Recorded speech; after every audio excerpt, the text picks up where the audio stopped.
Alright everyone, I'm going to be discussing a matter that I think needs to be discussed, but before I do, I would like to thank the YouTuber known as Donna Gachalona for making this artist rendition of me, and I will be using it for the remainder of this video. I will link her channel below. But now it's time to get into what I need to get into. Cultural Christianity. It is a rising threat that is coming with this new right-wing counterculture. To sum it all up, cultural Christianity is a movement that believes that American society was better off as a Christian nation than the secular direction it is now heading into. But if you are an atheist like I am, what should scare you about this movement is that it is not being pushed on you by the Christians. It is being pushed on you by your own. By atheists. People like Black Pigeon Speaks, Coach Red Pill, Stefan Molyneux, James Alsop, Richard Spencer. These are at least a few people off the top of my head who have declared themselves to be atheists, but have also declared publicly that they wish for a Christian society. There are also YouTubers that have not exactly expressed opposition to reestablishing a Christian society. People like Mouthy Buddha, Friended Forever, Dave Cullen, Dave Rubin. These are people who are atheists, but not anti-theists. But just to be perfectly clear, I have no problem with the latter group. It is the people in the former group that I have more of an issue with, because even though they're atheists, they do not sell the positive nature that atheism brings. Now, the people in the former group are not all alt-right. They're sort of a mix of alt-right and new-right people. So even though there is great disagreement within each of these individuals in the former group, they all have a common belief in the establishment of cultural Christianity. So even though I have a strong dislike of the alt-right, I think a greater target would be the idea of cultural Christianity. Because this, in my opinion, is a principle that has currently united the right wing. But I worry that the anti-theist community, at least in the majority, may be ill-equipped to deal with the cultural Christianity phenomenon. It's not because they don't have the argument. It's because they're doing the old way of arguing. They're taking the arguments of lolcow Christians like G-Man and Brett Keane, but these cultural Christians are already atheists. There's nothing you can say that they don't already know. They already know the Bible is false. They know that atheism is correct. They just think that Christianity should be back in charge as the governing philosophy of our society. They don't care if Christianity is true or false. They only care that Christianity, in their opinion, is a better governing philosophy than a secular society.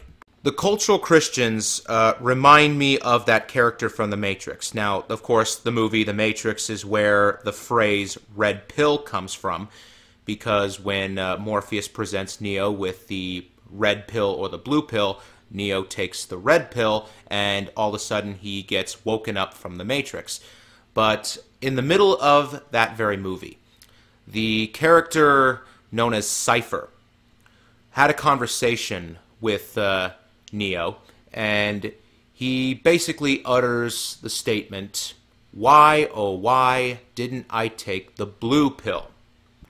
Of course, also in that movie, you see a scene where Cypher meets with Agent Smith in The Matrix in a big plot hole, because there would have had to have been an operator to watch that happen in order for him to be in The Matrix. So, you know what, the plot hole aside, the two scenes in the film then later culminate into a betrayal by Cypher. But what I'm going to be discussing is kind of an alternate future of that film. What if Cypher had succeeded? What if he succeeded in betraying everyone aboard the Nebuchadnezzar, and the machines or agents retrieved him and placed him back into the Matrix. What I think would have happened is the moment he was placed into the Matrix, his mind would have rejected it, because he can't exactly unknow what he already knows. He knows the Matrix is fake. He knows that all of his new surroundings are not real. And that's what I think is going to happen to these cultural Christians. They're atheists trying to get a real Christian society again, but once they go back to it, they'll know that Christianity's fake. It's not real. They're not going to recapture that same happiness that they had when they were in blissful ignorance.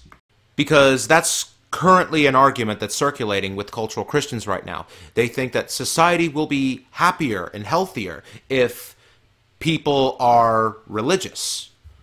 But it's like my hypothesis states. Once they try to go back into that world of Christianity, I think their mind will reject it. They will not recapture the same happiness they had when they were under the blissful ignorance of religiosity. So then what becomes a solution to the dilemma of cultural Christians? The only thing I can foresee is that they will attempt to indoctrinate the next generation into Christianity.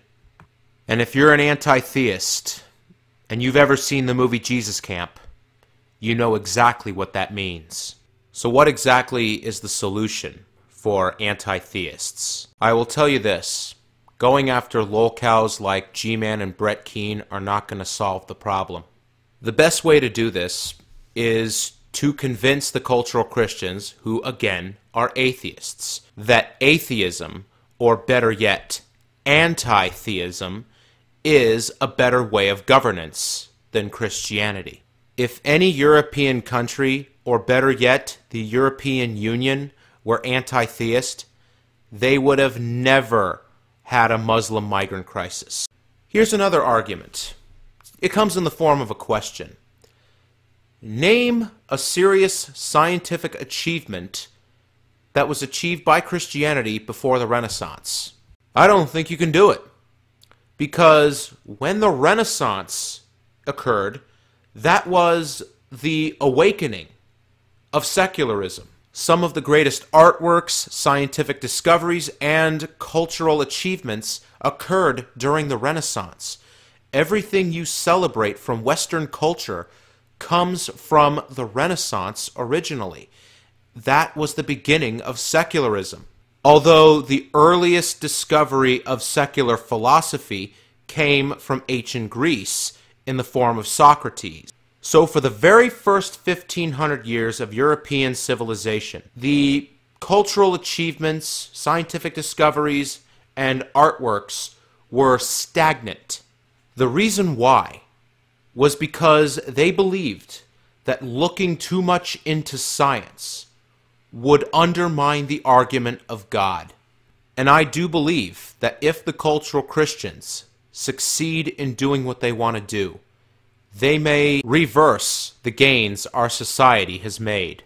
Because even if it may not be their intention, if they give society back to Christians, it will be the type of Christians like Pat Robertson, Jerry Falwell, and John Hagee. These are not the type of Christians that are in favor of scientific discovery. These are the type of Christians that want to replicate what Islam has accomplished for their societies. Throughout my time working with the YouTube Content Creators Association channel, I have talked to a number of small-time anti-theists. And I think it's possible to kill two birds with one stone. I think it is possible that through the YouTube Content Creators Association, I can help raise awareness to the small channels of anti-theists. But I think I can also give the anti-theists a new target. Something to really challenge their intellect. Something that will allow them to be a part of a new phase in the culture wars. The only two anti-theists I know offhand that are actually taking this kind of argument in at least some of their videos are AIU, and Nightmare Fuel. And I don't exactly want to give the monopoly of fighting cultural Christians to Devin and Reese. So if you are a fellow anti-theist like I am, I would like to hear your opinions in the comments below. But in my honest opinion, whether we like it or not, this is the next battle we're going to fight. And even though I'm doing anti-alt-right videos, I'm also going to be doing videos against cultural Christianity. However, when it comes to the YouTube Content Creators Association channel, I'll still participate in bashing the lolcows because I still find it fun. Well, that's about it. I'm Prometheus the Prophet, signing off.